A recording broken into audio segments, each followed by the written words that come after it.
Mari kita buka firman Tuhan. Kita buka di kitab Yunus pasal yang kedua. Kitab Yunus pasal yang kedua, kita akan baca ayat yang pertama sampai dengan ayat yang ke-10. Yunus pasal yang kedua, ayat yang pertama sampai dengan ayat yang ke-10. Doa ucapan syukur Yunus. Berdoalah Yunus kepada Tuhan Allahnya dari dalam perut ikan itu. Katanya, dalam kesusahanku aku berseru kepada Tuhan. Dan Ia menjawab aku dari tengah-tengah dunia orang mati. Dari tengah-tengah dunia orang mati aku berteriak dan kau dengarkan suaraku. Telah kau lemparkan aku ke dalam pusat lautan.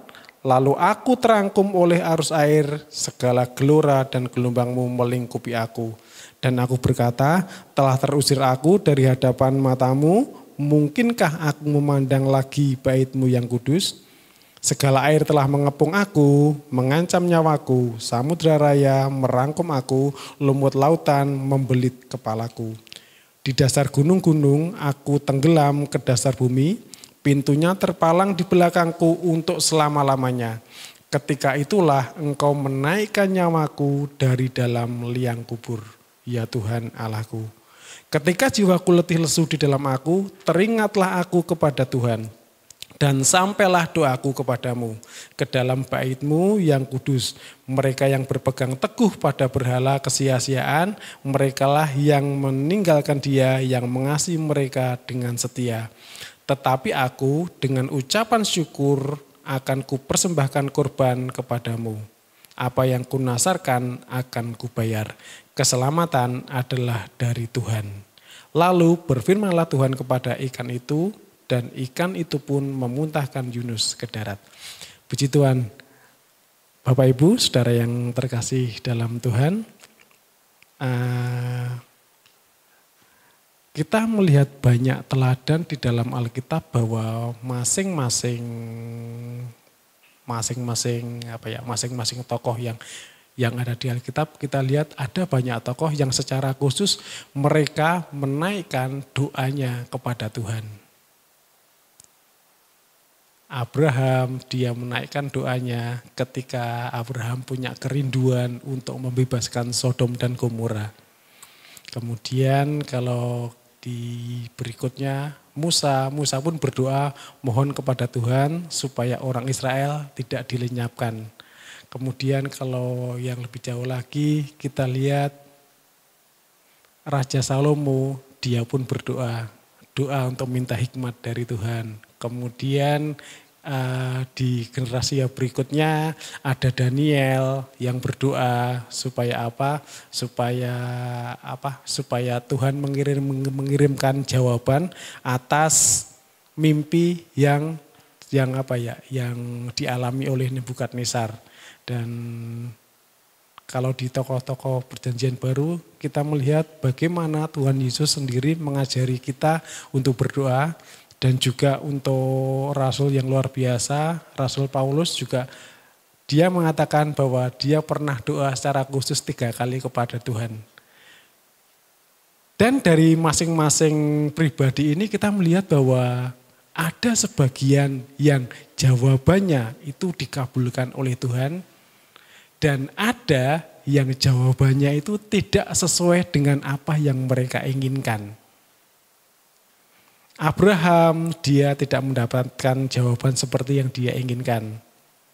Daniel memperoleh apa yang dia rindukan.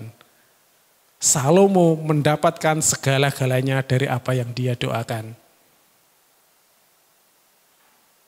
Elia ketika berdoa, Tuhan benar-benar mengabulkan doanya dengan cara yang luar biasa. Tapi kalau kita lihat Yesus, dia di akhir masa pelayanannya dia berdoa, Tuhan Bapak kalau boleh lalu ya. Dan Yesus tidak mendapatkan apa yang dia inginkan. Kemudian Paulus juga memberikan teladan, dia berdoa 3 kali aku minta kepada Tuhan supaya utusan iblis ini lalu daripadaku. Tetapi Tuhan juga tidak memberikan jawaban seperti apa yang Paulus harapkan. Jadi bahwa dalam dalam pergumulan kita, dalam doa-doa kita, dan juga kita lihat dari hamba-hamba Tuhan yang ada di firman Tuhan, bahwa tidak semua mendapatkan apa yang mereka inginkan. Dan ketika kita membaca bagaimana Yunus berdoa dari yang kita baca dari kitab Yunus ini, kita melihat yang menurut saya doa yang dilakukan oleh seseorang yang benar-benar tahu diri siapa dirinya. Yunus adalah seorang nabi, dia nabi yang hidup pada zaman Raja Yerobeam II, dan nanti teman-teman bisa cek di kitab Raja-Raja itu ada. Jadi dan Yunus ini dia seperti yang kita tahu, dia mendapat tugas dari Tuhan, tetapi Yunus mengingkari panggilannya. Ketika dia mengingkari panggilannya, kemudian Yunus diminta pergi ke Niniwe, tapi dia malah pergi ke Tarsis, dan peristiwanya kita tahu, Yunus kemudian dibuang ke dalam laut, dan di laut itu kemudian seekor ikan menelan Yunus, dan di situ Yunus berdoa. Jadi doa yang dilakukan Yunus ini adalah doa yang dilakukan oleh menurut saya orang yang tahu diri. Artinya apa? Bahwa doa yang dipanjatkan dalam kondisi seseorang yang sedang dalam kondisi penyesalan dan putus asa. Jadi kita melihat bagaimana Yunus dia menaikkan doa ini. Yunus menaikkan doa ini bukan karena kesadaran dia. Kalau di sini diberikan judul bahwa ini doa ucapan syukur Yunus ya. Tapi ucapan syukur yang Yunus berikan ini bukan karena ucapan syukur yang muncul dari dalam hatinya karena segala sesuatu yang baik yang terjadi dalam dirinya. Tetapi ini dilakukan dalam keadaan yang tanda kutip, dalam keadaan yang benar-benar putus asa dan kondisi yang banyak penyesalan yang sedang dirasakan oleh Yunus. Bagaimana Yunus salah dia dalam merespon panggilan Tuhan.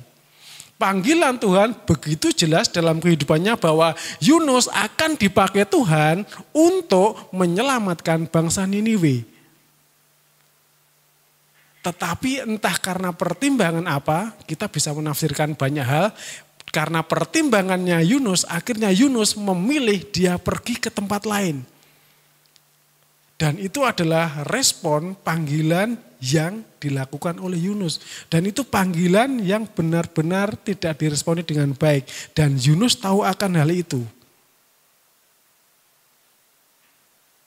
Jadi ketika seseorang salah merespon panggilan, salah bersikap ketika menghadapi sesuatu, itu akan membawa dalam situasi atau keadaan yang membuat seseorang akan menyesal. Kalau mungkin kita salah potong rambut, mungkin penyesalan kita cukup 3 bulan saja. Kalau misalnya kesalahan kita tidak serius mengambil mata kuliah, mungkin penyesalannya 1 semester saja, kita akan ngulang di semester berikutnya. Tetapi itu pun bisa menjadi penyesalan yang seumur hidup. Kenapa? Karena enggak SKS tapi paket.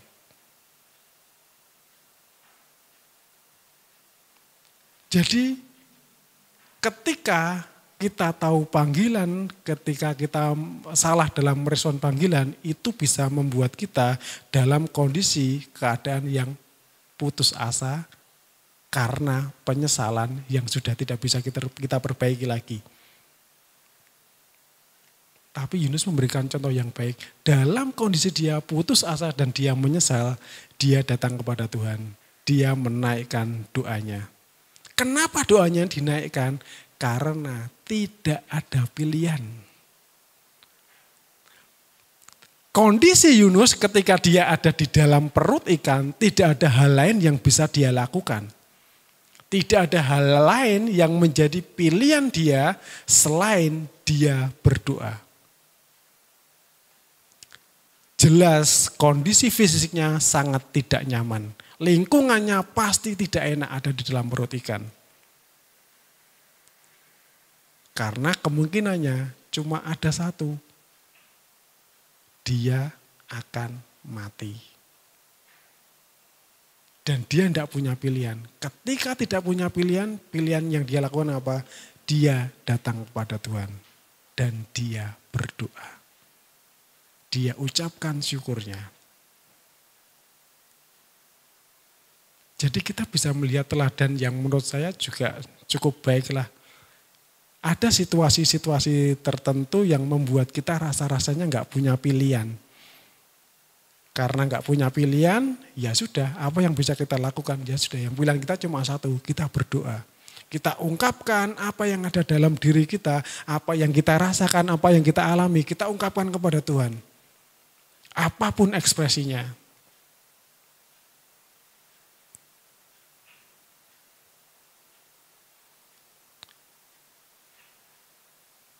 Jadi, Yunus menaikkan doanya ketika dia dalam kondisi putus asa dan juga ketika dalam kondisi dia ada dalam penyesalan. Yang kedua, bagaimana Yunus menaikkan doanya? Doanya dinaikkan dengan rasa gentar yang luar biasa. Kenapa Yunus gentar dalam menaikkan doanya? Karena Yunus sadar bahwa dia telah melakukan sebuah kesalahan. Dia sadar, dia salah dalam mengambil keputusan, dalam dia mengambil tindakan sehingga membawa sesuatu yang tidak baik bagi dirinya. Dari tindakannya yang salah, kita masih bersyukur bahwa Yunus ini benar-benar orang yang menurut saya gentleman. Dia tahu bahwa tindakan dia salah. Sehingga ketika dia masih ada di atas kapal, dia bilang, it's okay, gak apa-apa. Ini karena saya yang membuat kapal ini terombang-ambing. Sekarang ambil saya, masukkan saya ke dalam lautan. Maka ombak akan reda. Yunus cukup gentleman, dia cukup sadar untuk dia mengetahui bahwa akibat kesalahan yang dia lakukan, dia tahu bahwa ada konsekuensi yang harus dia jalani. Dari segala peristiwa yang dia lakukan, Yunus tahu bahwa setiap kesalahan harus ada konsekuensi yang mesti dijalani. Dan Yunus tahu akan hal itu. Dia sadar penuh bahwa segala sesuatu yang dia lakukan adalah salah. Sehingga ketika ada sesuatu yang akan menimpa dia, Yunus sadar betul. Di ayat yang keempat ya, saya akan bacakan. Dan aku berkata, telah terusir aku dari hadapan matamu. Jadi Yunus tahu bahwa pada waktu itu ada resiko yang besar ketika dia menolak panggilan Tuhan. Dan dia tahu karena kesalahannya dia harus terusir dari hadapan Tuhan. Mungkinkah aku memandang lagi bait-Mu yang kudus? Sementara Yunus menaikkan doanya dengan gentar karena dia sadar akan kesalahannya dan juga Yunus tahu akan konsekuensi dari kesalahannya. Tapi kalau secara jujur kita lihat bahwa Yunus sebenarnya dia tidak mau ada dalam situasi itu. Makanya dia katakan, mungkinkah aku memandang lagi bait-Mu yang kudus Tuhan? Masih mungkin gak ya Tuhan aku ke Yerusalem? Aku lihat bait Allah.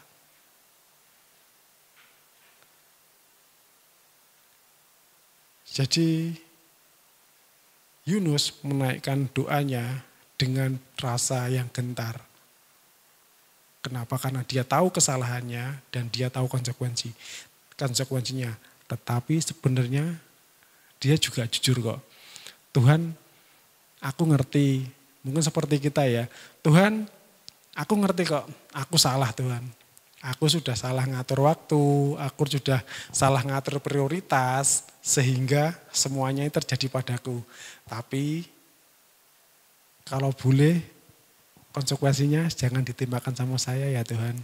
Enggak usah ada konsekuensinya ya. Oke gitu aja ya. Kita pengennya seperti itu kan. Saya pun juga pengen seperti itu. Saya pengennya melakukan sesuatu dengan baik, hasilnya baik. Kalau toh ketika nanti melakukan sesuatu yang salah, cukup mendapat, oh ya kamu salah, cuma digitukan aja. Kalau saya pengennya biasanya seperti itu. Jadi Yunus dengan jujur mengakui bahwa Tuhan aku salah. Aku juga tahu konsekuensinya seperti apa, tapi aku jujur aku nggak mau untuk merasakan konsekuensinya. Itu yang dirasakan oleh Yunus. Tetapi kita melihat ada hal yang ketiga yang sungguh luar biasa.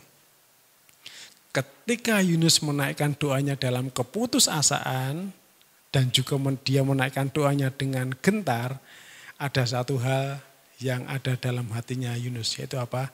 Di ayat 7 sampai dengan ayat yang ke-10, kalau di sana kita lihat bahwa Yunus tetap percaya bahwa Tuhan yang memegang kendali. Saya bacakan lagi ya. Ketika jiwaku letih lesu di dalam aku, teringatlah aku kepada Tuhan dan sampailah doaku kepadamu. Jadi Yunus tahu bahwa dalam segala kondisi, dalam segala keadaan, Tuhan yang memegang kendali. Artinya apa? Bahwa Tuhan mendengar doa yang dia naikkan. Tuhan mendengar doa yang kita panjatkan. Kemudian kita baca lagi. Dan sampailah doaku kepadamu ke dalam bait-Mu yang kudus. Mereka yang berpegang teguh pada berhala kesia-siaan, mereka lah yang meninggalkan Dia, yang mengasihi mereka dengan setia. Jadi Yunus tahu bahwa dalam kondisi-kondisi atau situasinya yang sangat-sangat tidak enak, Yunus tahu bahwa Tuhan mendengar seruannya, dan yang kedua, Tuhan itu mengasihi dia dengan setia.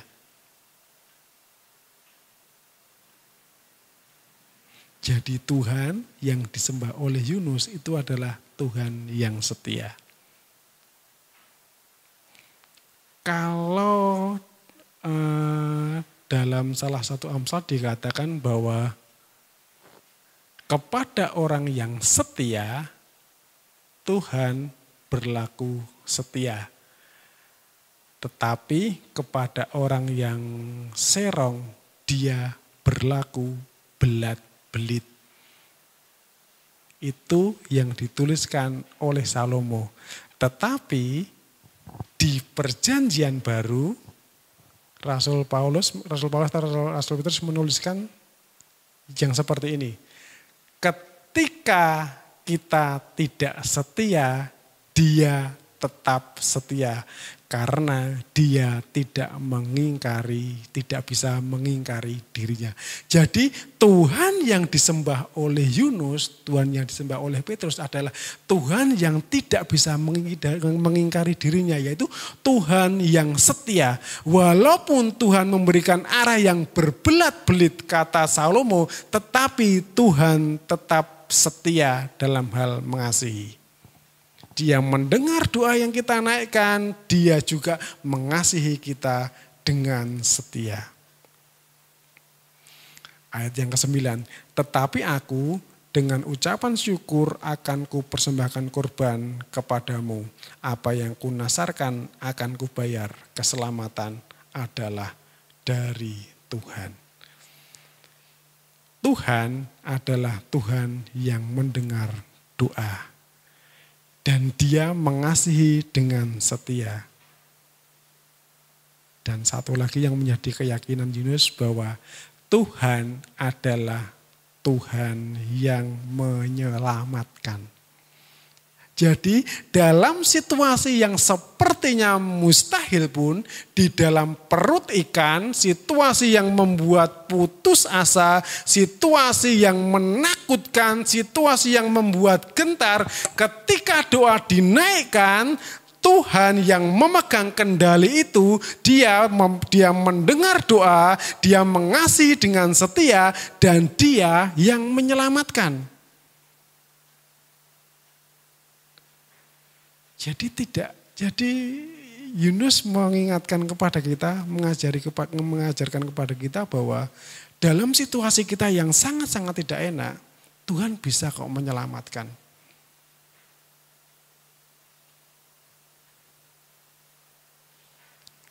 Tapi ada bagian juga yang ditekankan Yunus kepada kita. Kepadamu apa yang kunasarkan akan aku bayar. Tuhan yang menyelamatkan, Tuhan yang mendengar doa, dan Tuhan yang mengasihi dan Tuhan yang mengasihi dengan setia, itu juga Tuhan yang rindu kita menjadi pribadi yang bertanggung jawab. Dikatakan bahwa nasar akan dibayar. Jadi ini menunjukkan tanggung jawab yang mesti kita kerjakan. Karakter kita mesti kita perbaiki.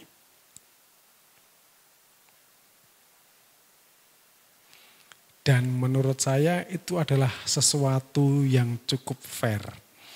Ketika kita meminta sesuatu kepada Tuhan, Dia mendengar doa kita, Dia tetap mengasihi kita dengan setia, dan Dia menyelamatkan kita, ada bagian yang kita kerjakan, tanggung jawab kita.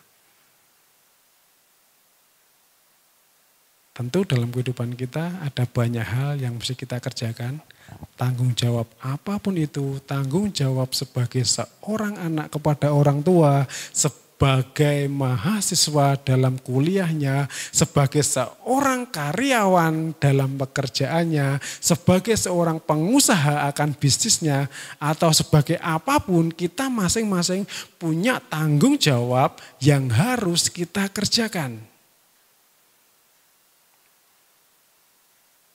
Kalau kita menaikkan doa kita ketika kita dalam kondisi yang putus asa, kita menaikkan doa kita, sudah kita naikkan benar-benar kita naikkan dengan kesadaran, dengan kegentaran yang luar biasa kepada Tuhan, dan Tuhan mendengar doa kita, tentu adalah hal yang sudah patut buat kita untuk kita menjaga karakter kita. Karena apalagi yang bisa kita kerjakan kalau bukan hal itu. Karena toh kita juga akhirnya tahu bahwa segala sesuatu yang kita nikmati itu semuanya adalah anugerah dari Tuhan.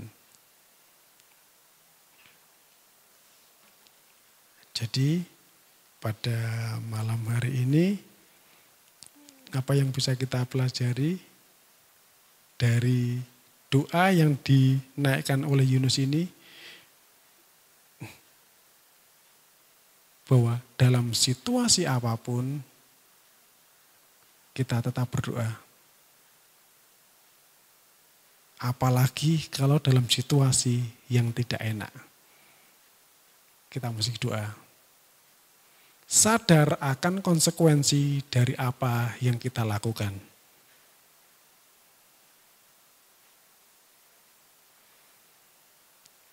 Yang kemudian doa yang kita panjatkan kepada Tuhan itu akan didengar oleh Tuhan, dan Tuhan akan mengasihi kita dengan setia, dan akhirnya Tuhan yang menyelamatkan. Kita melihat ending yang luar biasa dari apa yang dialami oleh Yunus, yaitu Tuhan menyelamatkan Yunus dengan ikan memuntahkan dia ke darat. Ya kita nggak bisa bayangkan prosesnya seperti apa ya. Memuntahkan itu apakah dimuntahkan ke dalam air, kemudian lari ke pantai, atau mungkin langsung ada tekanan yang cukup besar dari perut langsung ke daratan, kita nggak tahu. Tapi yang pasti Tuhan menyelamatkan.